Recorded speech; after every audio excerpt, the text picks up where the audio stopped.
நாளை காலை 11 மணிக்கு நீங்க வளசரவாக்கல் காவல் நிலையத்தில் ஆஜராகணும்னு சொல்லி உங்க வீட்டுல 11 கண்டிஷன்ஸோடைய சம்மன் ஒட்டப்பட்டிருக்கு. ஒட்டப்பட்ட சம்மனை சில வினாடிகள்லயே கிழித்ததாக ஒரு குற்றச்சாட்டு.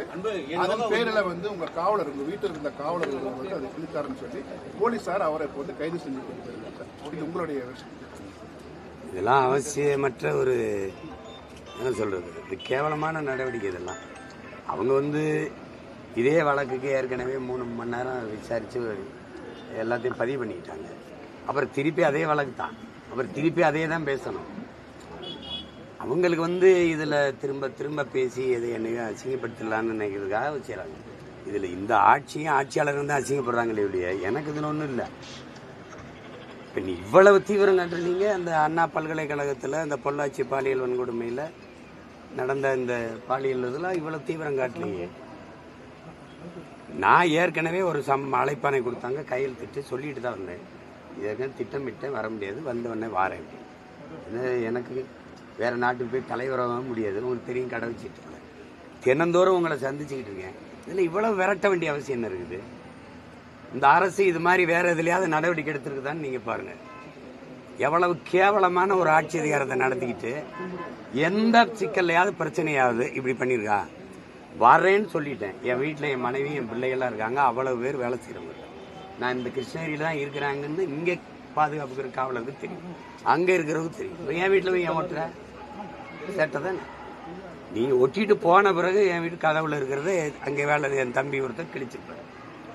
அதில் என்ன பிரச்சனை? நீங்கள் இது ஒன்று நான் தான் வருவேன்னா வருவேன்ல. ஏற்கனவே உங்களுக்கு முன்னாடி நீங்கள் விசாரித்ததுக்கு பதில் சொன்னவன் தானே. நான் வராமல் போயிடுவேன்னா இவ்வளோ பெரிய வேலை செய்கிறவன் இல்லை உங்களை மாதிரி பயந்து ஓடி ஓடிக்கிற கோழைகளா? இல்லை என்ன, நான் தான் வருவேன்னு சொன்னேன். அப்புறம் ஏன் இந்த வேலையை செய்கிறீங்க நீங்கள்? இதனால நான் அசிங்கப்பட்டு நினைக்கிறீங்களா இல்லை நீங்கள் அசிங்கப்படுறீங்களா? இதை பார்க்குறவங்க முடிவு பண்ணிட்டோம். எங்கே போகிறேன்னு இங்கே தான் இருக்கேன். வரேன்னு சொன்னேன். நாளைக்கு இல்லை, நாளை மறுநாள் வருவேன். நாளைக்கே வந்தானு வர முடியாது. என்ன பண்ணுவேன் நீ? என்ன பண்ணுவேன் நீ? திருப்பி வைப்ப, நீ அதையே தான் பேசுவேன். நீ சம்பந்தப்பட்ட அந்த பொம்பளையை கூட்டிட்டு அங்கே உட்கார வை, என்னை உட்கார விசாரி.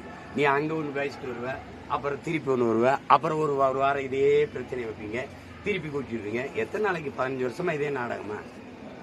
என்னது இதில் என்ன நீ சொல்ல? மக்களுக்கு முன்னாடி இந்த அரசு சொல்ல விரும்புறது என்ன? என்ன செய்ய நினைக்குது சொல்லுங்க. நான் திருப்பி நீங்க முதல்ல விசாரிச்ச அதே தான் திருப்பி அதே தான் சொல்லுவேன்.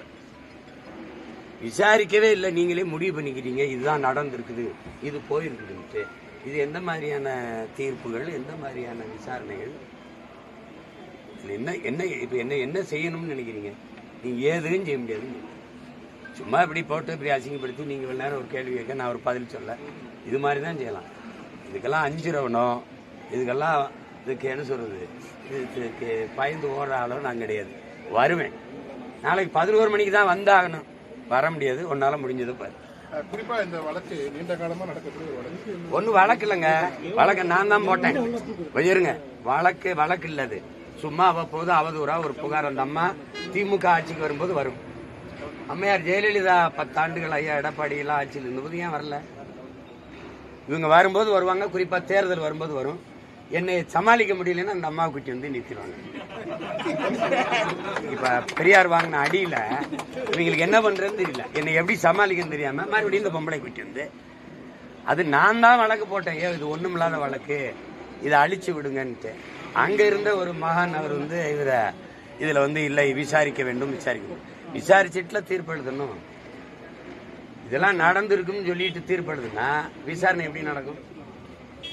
எந்த மாதிரி நாடு, எந்த மாதிரி சட்டங்கள், எந்த மாதிரி மன்றங்கள், எந்த மாதிரி நீதிகள்ங்கிறத நீங்க தான் பார்க்கணும். விசாரிக்கணும். விசாரிச்சு அவங்க தரப்புல இருக்கிற புகார் கொடுத்திருக்க குற்றச்சாட்டுகளுக்கு சான்று கேட்கணும்.